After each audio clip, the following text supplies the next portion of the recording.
We have soul ties, the people we sleep with, the contract with the devil. We have to make a decision. This is the life I'm choosing to escape. All your old friends, your old identity has to pass away for you to become new wine. You have to be a new person. Then you step into the identity God had for us, right? So if you're watching this and you're in those chains, if you're in a trap house watching this video looking for answers, like I did with Derek Prince's Demon Gangs video, just know that you could turn right now. Go get help right now. The life of your entire dreams and even beyond is available to you when you follow the Lord Jesus Christ.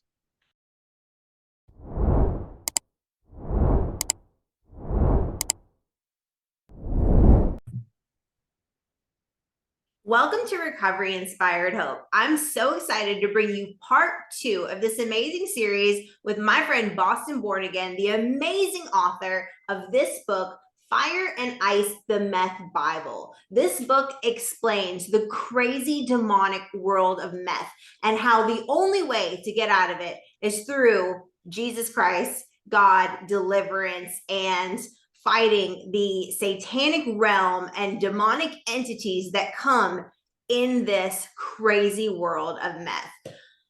All right, my friend, what's up? Here we are again. Yep, here we are exposing the truth. Let's not get it twisted.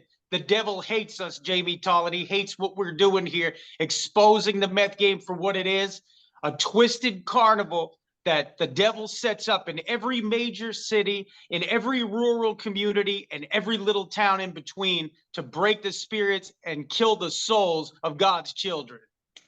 Absolutely, absolutely. And it is such a fight. And we've been getting so much feedback, from these videos. I mean, it is crazy how many people have experienced this, how many people have experienced deliverance, how many people have received hope for deliverance because of this book and because of these videos. So, this work is not going unseen. So we are saving lives. We are giving people hope through exposing this, that there is hope, there is a way to get out.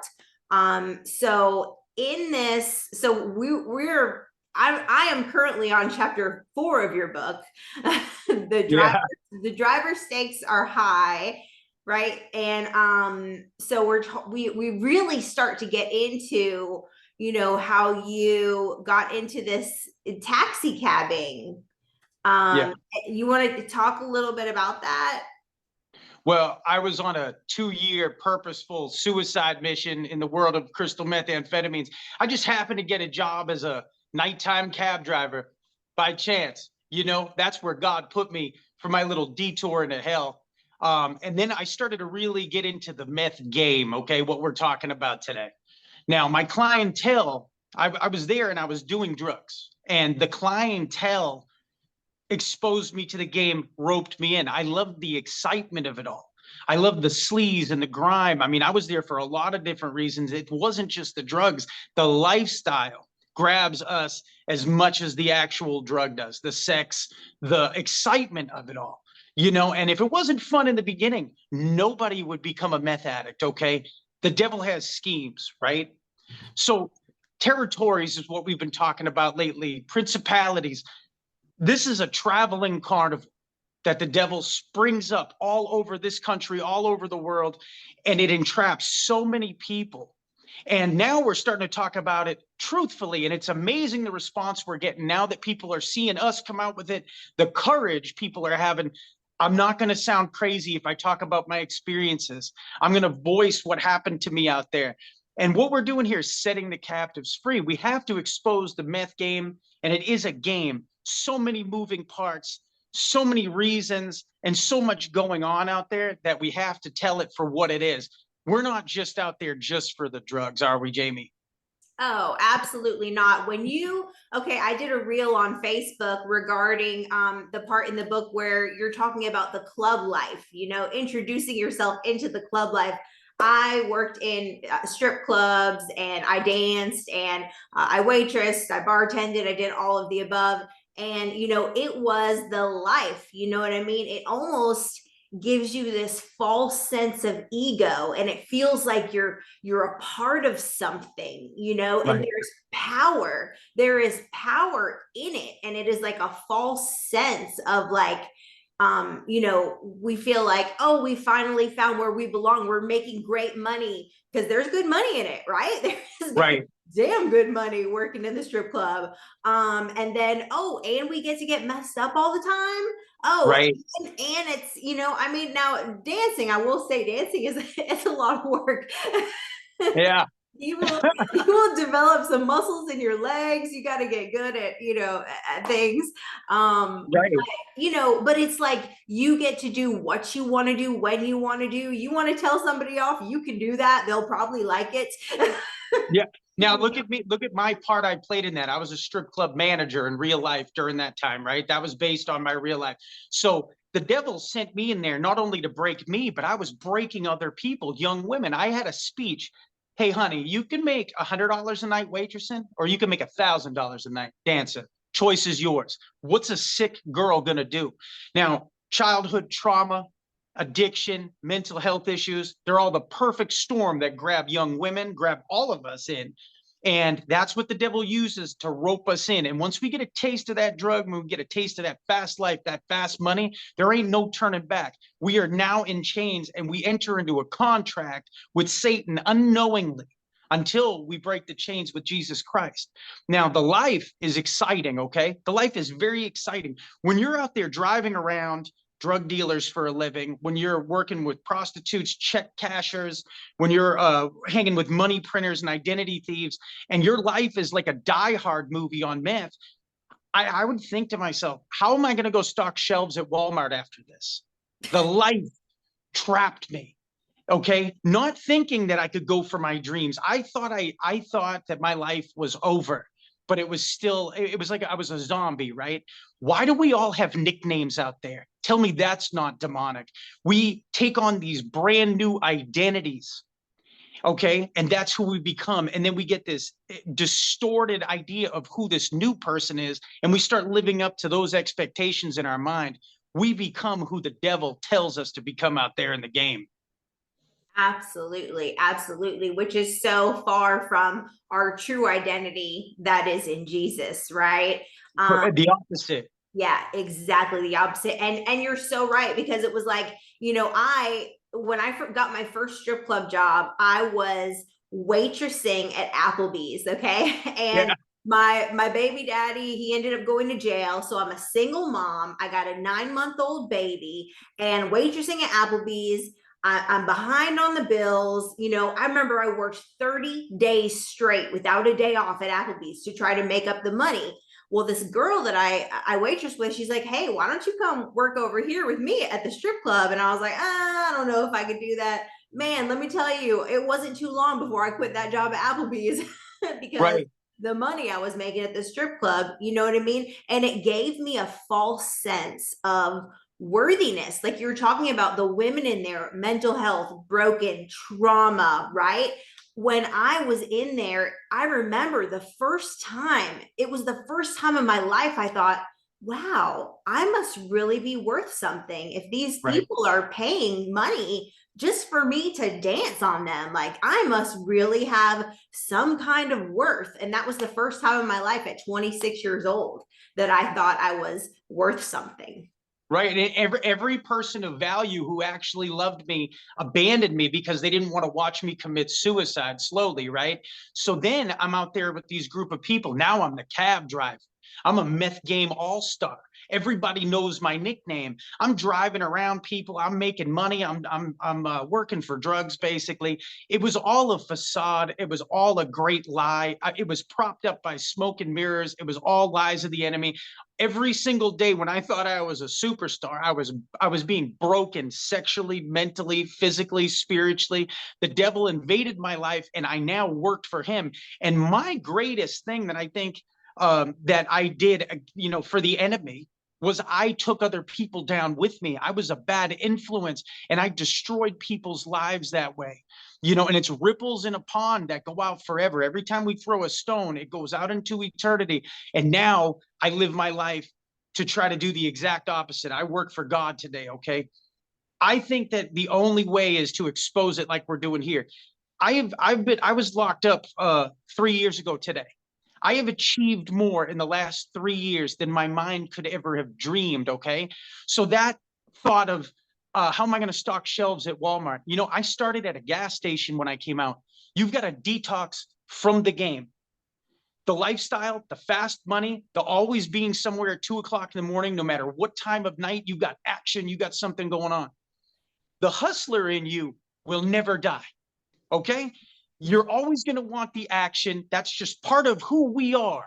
We are, I mean, it's a full-time job out there feeding an addiction, right? So today I just refocus that part of me and I use it for good. Now I'm writing books. I have a business career. I have a successful marriage. And I just want to say this, the devil hates when people from the meth game come out, beat it, and get married. That is our ministry.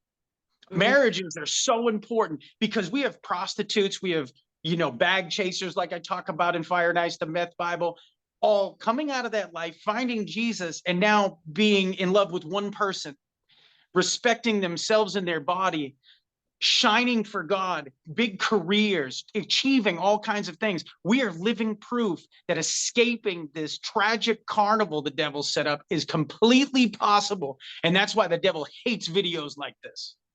Absolutely. And you're so right about, you know, like the ripple effect. And, you know, I remember when I first came into recovery and it really hit me the fact that, you know, I own 2 escort services, and me being out there, I'm like, how many homes did I break? How many marriages did I defile in me just trying to make money, and me thinking like, it was like we were talking about before, with like the false sense of ego, like, oh, he's sleeping with me instead of his wife and I'm getting paid for it, you know what I mean? Right. Like, it was like so sick, the twisted thoughts. Meanwhile, I am breaking up like the thing that God deems the most beautiful, holiest, like Holy. sanctified thing is the Oh man. marriage bed, you know what I mean? And it didn't hit me till I came into recovery that I had deep repentance for all of the families that I had hurt in the things that I did, in the things that, you know, the girls that I sent out did. And I just thought it was fun and games, you know. I got my rocks off on it. I thought it was hilarious, you know. Right. And it's just terrible. And then coming into recovery, I waitress at IHOP for like $30 a night, you know. So the shame of that keeps us going out there. You remember what you've been doing, what you did the night before, you get high to forget it, then you keep doing the same things. There are people who are going to watch this video that are trapped in the game right now. They're going to see this. Thousands watched that last video, okay? They're going to watch this video and they're going to say, okay, maybe there's a chance that I can break free. Remember, God sent Christ to the cross knowing all of your sins. He's atoned for everything we've done. But when we come to the realization that Christ died for our sins, it's now on us to repent, stop what we're doing, and then forgive ourselves. If we don't forgive ourselves to move forward, we are in direct rebellion for what Christ died for, and direct rebellion for what God's will is for our life. It's just, you realize that, and then it's time to focus, move forward. We work for God now. This is a living amends.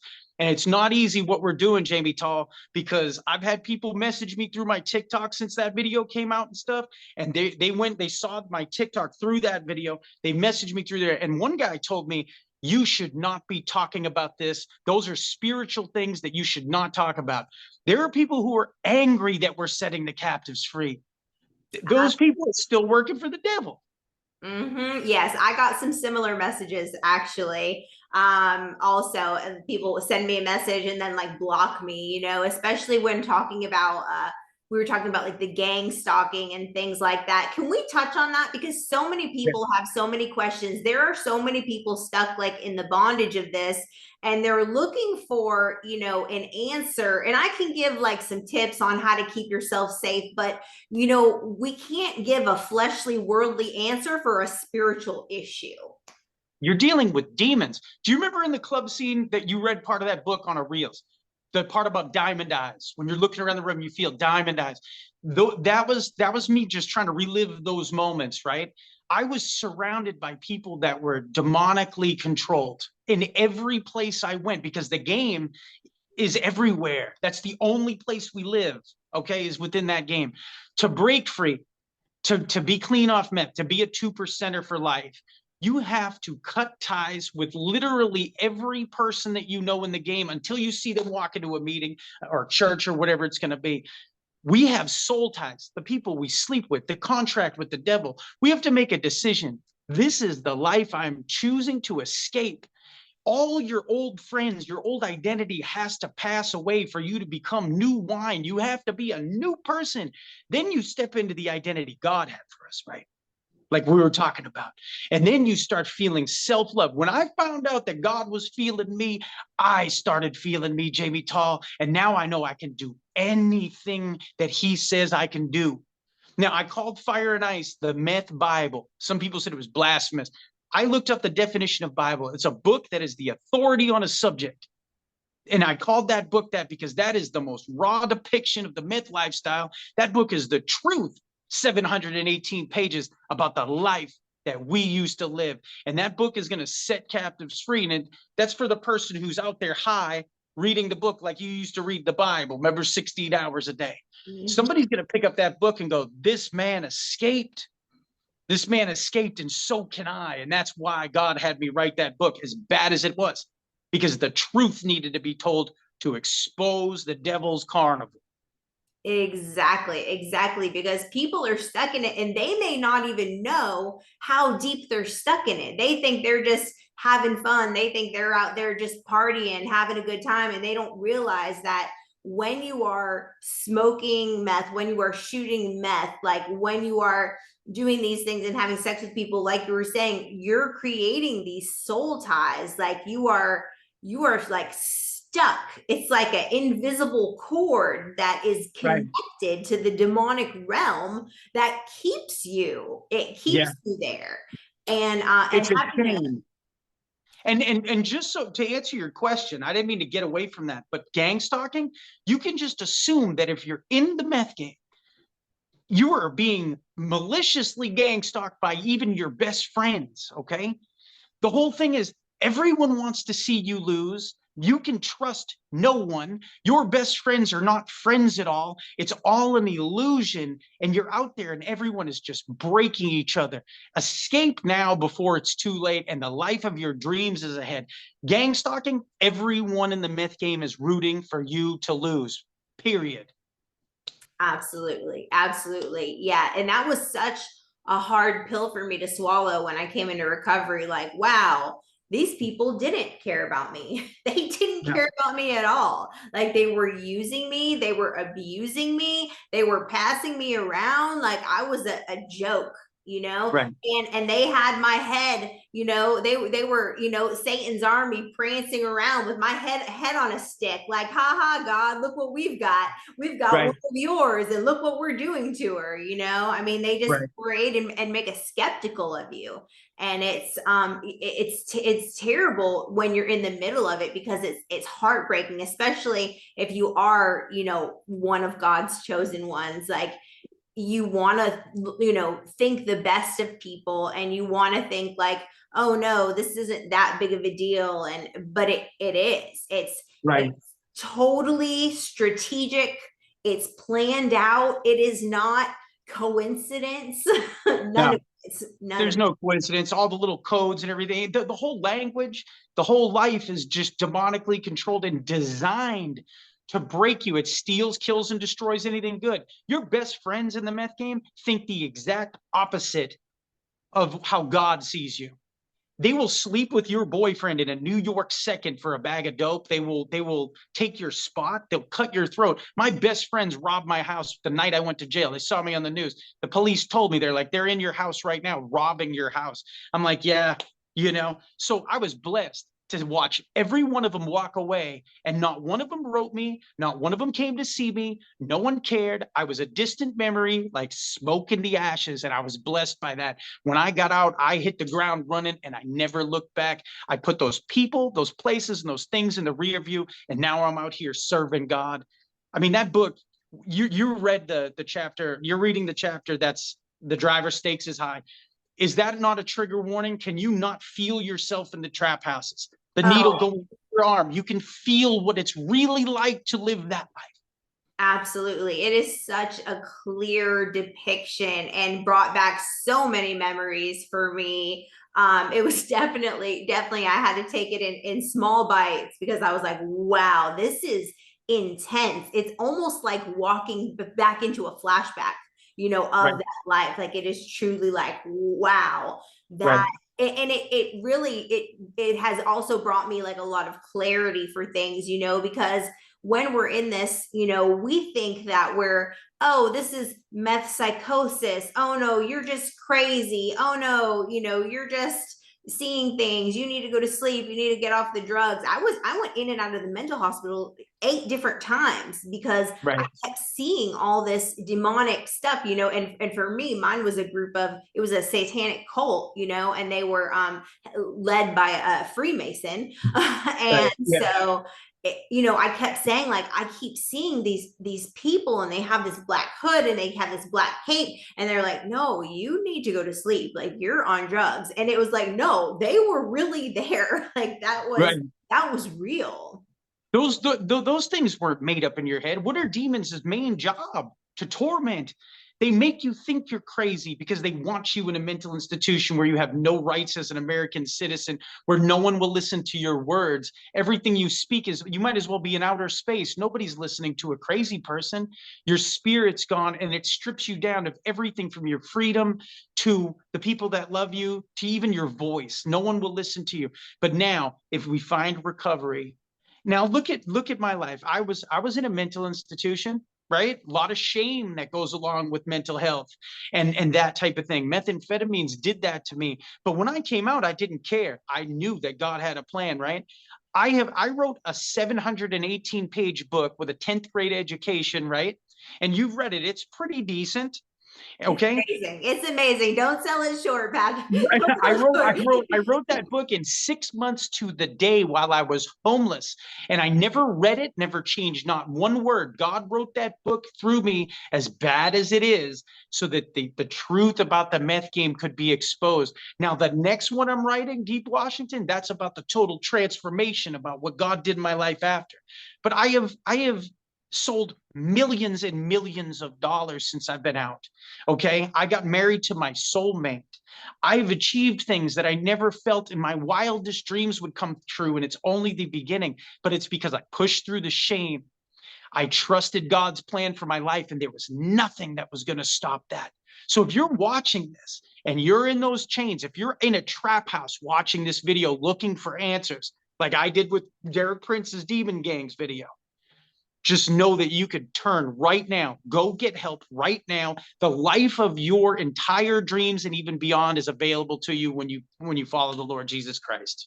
So, okay, now I want to address something with getting help. Now, moving into like the getting help part.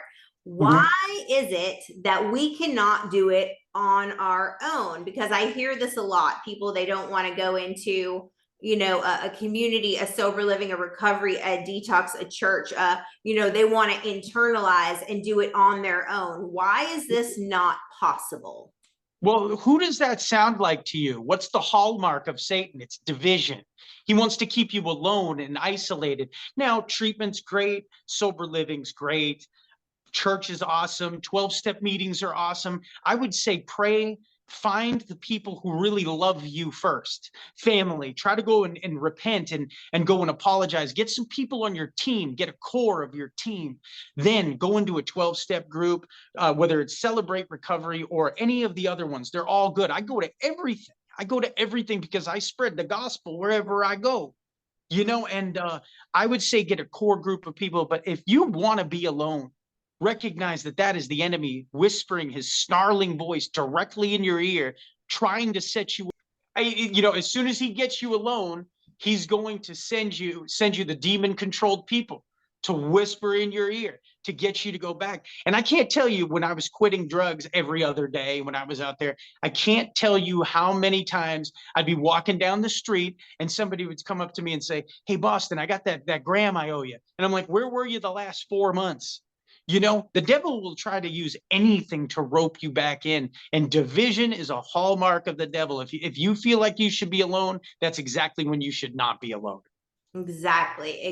Because that's something that, that I'm seeing a lot just recently with people. And I know it's, ongoing, but recently there's been like a huge spark of people who are trying to do it like on their own. And I'm like, no, you need community, you need support, you need help. And I think that also, could be like pride too, and the enemy trying to keep us in guilt and shame, and especially as parents. So, can we talk about, like, as parents, how to move forward in forgiving ourselves for the things that happened?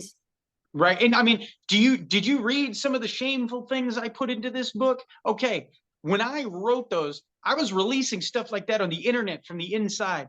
The shame and everything that lifted on me, once I lifted the shame off myself and accepted me for who I was, that allowed me to change. And boy, did it feel like an elephant stood up off my chest. Hey, I was sick. This is who I used to be. But then I invented and built the man that God showed me. And it's working out great. There ain't nothing that you've done out there that somebody else hasn't.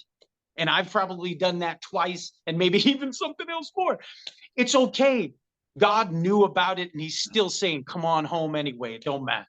That's so true. That's so true. I was just talking about that, because when I started talking about the things in my TikTok series, it was really just for me to like process, because I felt like I never, had a voice, and I was getting out these things, these shameful, guilty things that I did, that I took part in, knowingly. And me being able to say, like, yeah, you know what, I did these things, but that's not who I am anymore. Like, I No, have been completely reinvented. Like you were saying, like, I now I work for God. Like, I don't work for the enemy. I don't co-sign his tactics. I don't participate in any of that, um I lay down my life, and with me laying down my life, that's laying down and putting out all my shameful things, all my guilty things, because they don't have power over me anymore. They no longer have power over me. I have been forgiven for them. I have forgiven myself for them.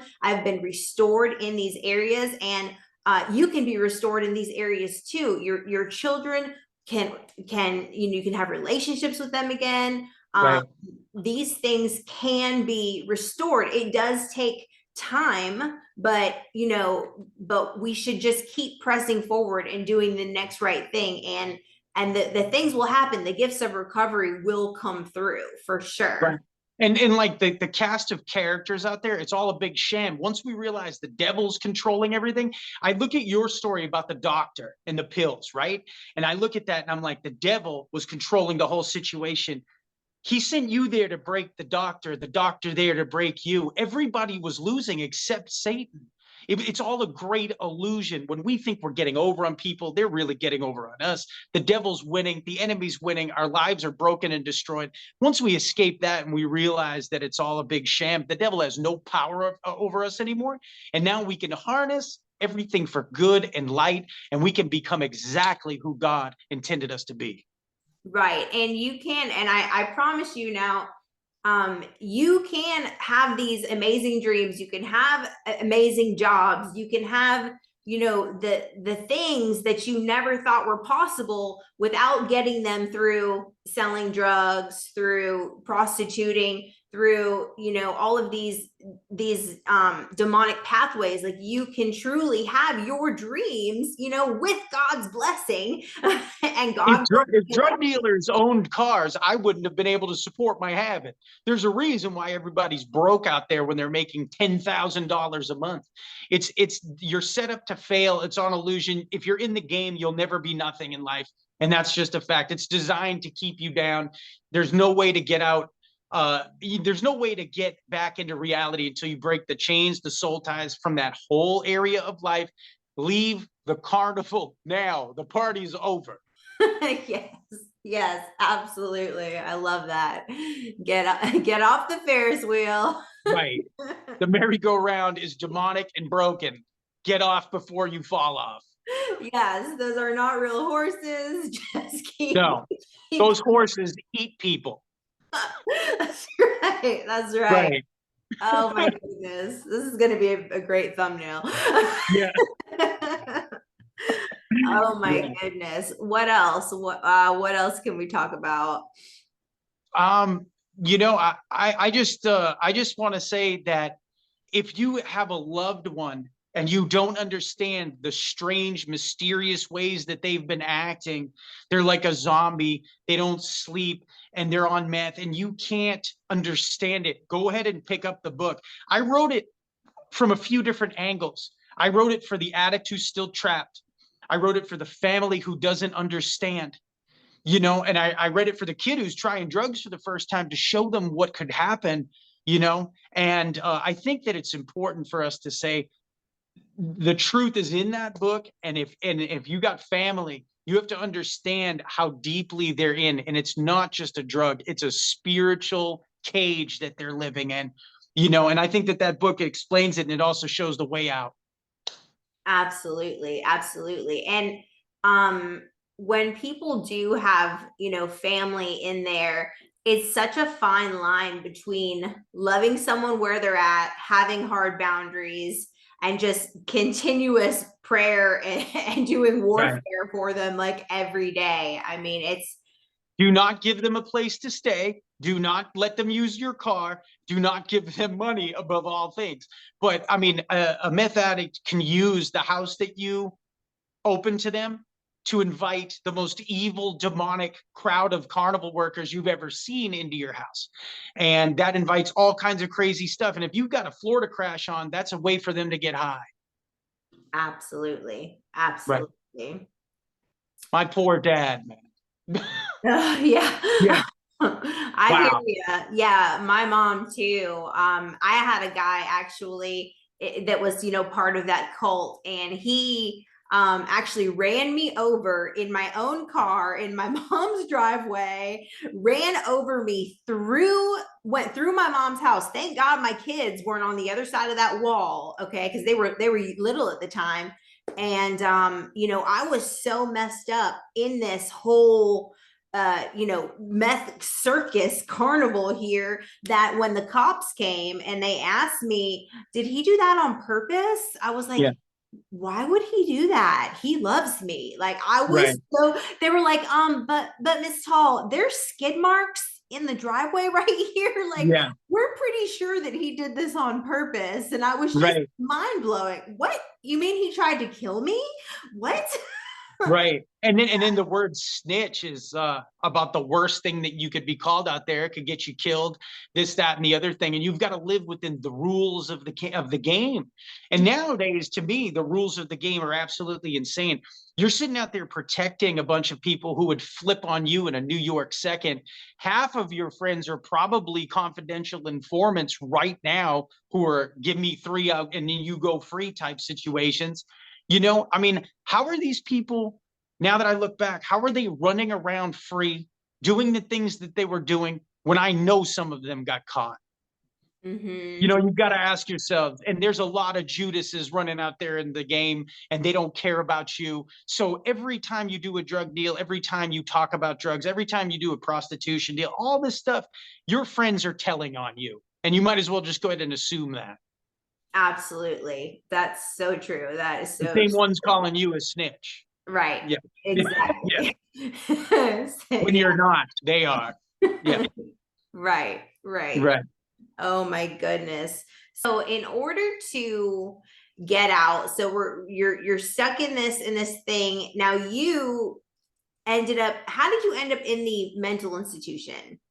Well, I beat a felony one case on an insanity defense at the last second. It was really a miracle. So I went there, but I was already mentally healed from the methamphetamine substance abuse. It was an overnight miracle healing, and I had to go there for a safety evaluation.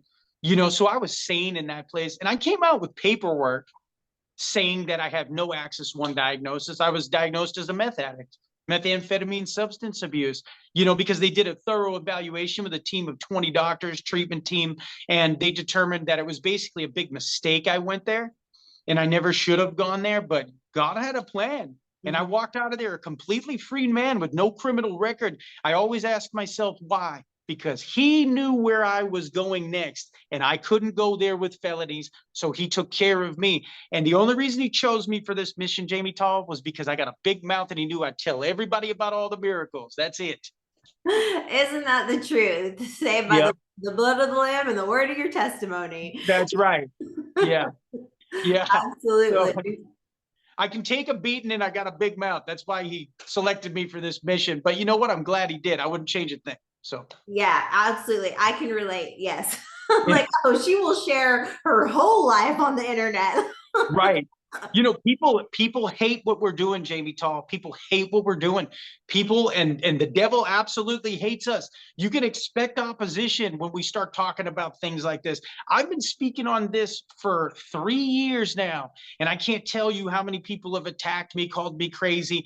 I mean, you're being gang stalked in the recovery realm. That's crazy to me. When you're trying to spread a message of truth and Christ and everything, and you have swarms of people coming to hate on you and tell you that you're crazy still and all this. You know what? I don't listen to them. I know who sent them. They're not going to take me off the mission. Look at the response we got from that last video. It's amazing when you start talking about something that's truthful and real, how people respond to it, because now everybody's starting to have the courage to say, you know what, that happened to me too. And you know what, I had those same experiences. So what we're doing is opening a door for truth, and we're just forging the path for other people, you know.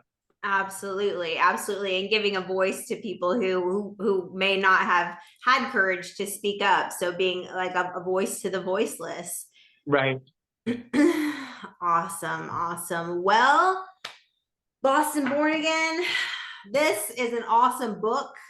I'm definitely going to put the link in the description. I know some people who have already got it. Really? Yes, some That's people so have already awesome. got it. Yeah, and I'm going to continue, reading the excerpts from it because it's so relatable. It is so good. People in Canada are reading that book right now. I'm like, they must have a meth game up north of the border too, you know?